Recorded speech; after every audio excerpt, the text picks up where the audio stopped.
राजस्थान में कांग्रेस ने जिस प्रकार कानून का मखौल उड़ाया है, जिस प्रकार हाईकोर्ट के आदेशों की धज्जियां उड़ाई है, वह सुनकर आपको लगेगा ऐसा कैसे हो सकता है। कानून को जानने वाला कोई भी व्यक्ति मेरे को देख रहा है या कोई जागरूक व्यक्ति देख रहा है तो वह यह कह देगा कि इनकम टैक्स नहीं भरता तो इसकी एफआईआर नहीं हो सकती है। लेकिन एक ऐसी एफआईआर वर्ष 2010 में यानी अशोक गहलोत सरकार में मेरे खिलाफ दर्ज होती है कि गोवर्धन सिंह गुंडा है, बदमाश है, भूमाफिया है, ब्लैकमेलर है, इनकम टैक्स नहीं भरता, इसलिए गुंडा एक्ट में कार्रवाई करें। और यह एप्लीकेशन जाती है जिला कलेक्टर बीकानेर को। उस एप्लीकेशन पर एफआईआर भी दर्ज हो जाती है। उस एफआईआर को पढ़ने के बाद वकील हंसते हैं और हाईकोर्ट जज साहब उस एफआईआर को पढ़ने के बाद तुरंत स्टे कर देते हैं कार्रवाई को। लेकिन ये तो अशोक गहलोत सरकार, कांग्रेस सरकार, हबीब खान गौरान कौन से कानून को मानने वाले थे। 2 फरवरी 2010 को मेरे खिलाफ एक ऐसी एफआईआर दर्ज होती है जिसको कोई भी व्यक्ति, जागरूक व्यक्ति मुझे सुन रहा है, बच्चा भी सुन रहा है कि ऐसी एफआईआर नहीं हो सकती है, लेकिन हो जाती है। 17 फरवरी 2010 को हाईकोर्ट जयपुर इस पर कार्रवाई पर रोक लगा देता है। हाईकोर्ट की रोक के बावजूद कांग्रेस की सरकार उस मुकदमे में मेरे खिलाफ कोर्ट से वारंट लेकर इनाम भी घोषित कर देती है और राजस्थान के हर पुलिस थाने में फोटो भी लगा देती है। ध्यान से सुनिए,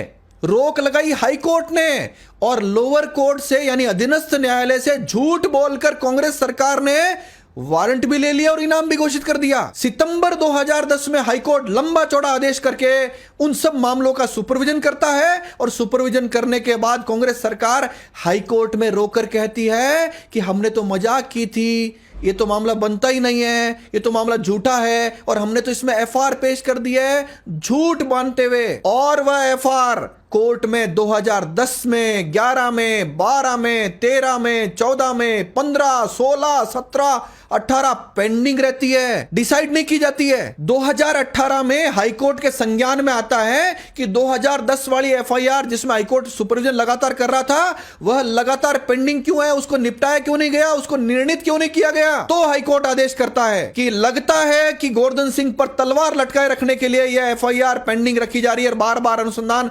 रीओपन किया जा रहा है। इसलिए हम यह आदेश देते हैं कि अब इस मामले में सरकार का और पुलिस का रोल क्लोज है, खत्म हो गया है। अब मामला केवल न्यायालय के और जिन्होंने मुकदमा कराया कंप्लेनेंट उनके बीच का है। और हम अधीनस्थ न्यायालय को भी आदेश देते हैं कि अधीनस्थ न्यायालय इस एफआईआर को तुरंत निर्णित करे। आप ये जानकर हैरान हो जाओगे कि हाईकोर्ट के आदेश के बावजूद एफआईआर निर्णित नहीं हो पाई। 2018 चला गया, 19 चला गया, 20, 21, 22 आ गया और 22 में एक मजिस्ट्रेट नियुक्त होती है कीर्ति सिंह मार। तब तक में अशोक गहलोत साहब फिर से मुख्यमंत्री बन जाते हैं और कांग्रेस सरकार की गहलोत पुलिस फिर से कोर्ट के सामने हाईकोर्ट के आदेश होने के बावजूद जाती है और कहती है कि आज से 12 साल पहले जो मुकदमा गोवर्धन सिंह के खिलाफ दर्ज हुआ जिसको मैंने बताया वह हमको रीओपन करना है और उसमें फिर से अनुसंधान करना है। हाईकोर्ट के आदेश के बावजूद वह फाइल रीओपन करके पुलिस को दे दी जाती है। मैं इस मामले में मजिस्ट्रेट के खिलाफ और पुलिस के खिलाफ, सरकार के खिलाफ कंटेम्प्ट का मामला लेकर हाईकोर्ट में जाता हूं और जिन लोगों ने हाईकोर्ट के आदेश को नहीं माना, जिस मजिस्ट्रेट ने नहीं माना, जिस पुलिस वालों ने नहीं माना, जिन्होंने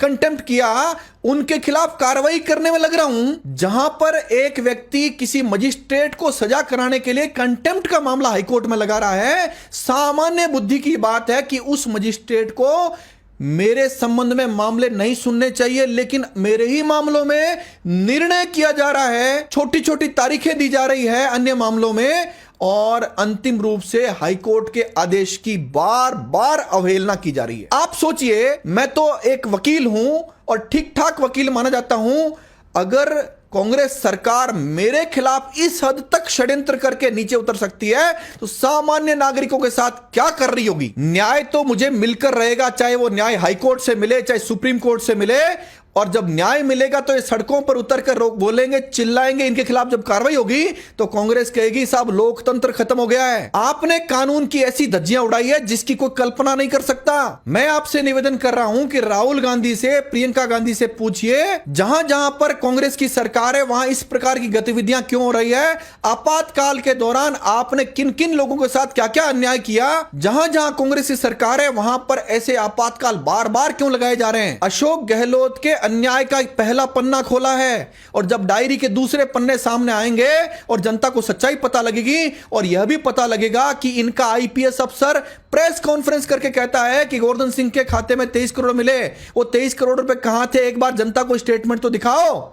और उन 23 करोड़ में अवैध क्या था और उसका टैक्स कहां जमा नहीं हुआ था और आपने क्या कार्रवाई की, कौन से बैंक खाते सीज किए, कौन सा ऑफिस सीज किया, जनता को बताओ। और जनता को यह भी बताओ कि अभी भी दुष्कर्म के मामलों में लोगों को कोर्ट क्यों जाना पड़ता है। आज भी राजस्थान के लगभग हर जिले में दुष्कर्म के मामले में, छेड़छाड़ के मामलों में महिलाओं को, पीड़िताओं को कोर्ट के सामने इस्तिगासा लगाकर एफआईआर दर्ज करानी पड़ती है, क्योंकि पुलिस को जो काम करना था वो तो कर नहीं रही है। अपराधियों में भय, आम जन में विश्वास का जो नारा था उसको उल्टा कर दिया इन्होंने। नेताओं की चापलूसी, नेताओं के गलत कामों को करने में ही अपनी अधिकतम ऊर्जा लगा रही है। इस पूरे मामले में जब बुक आपके सामने आएगी या पूरा एपिसोड जब आपके सामने आएगा तो मैं निश्चित रूप से कहता हूं ये मुंह दिखाने लायक नहीं रहेंगे।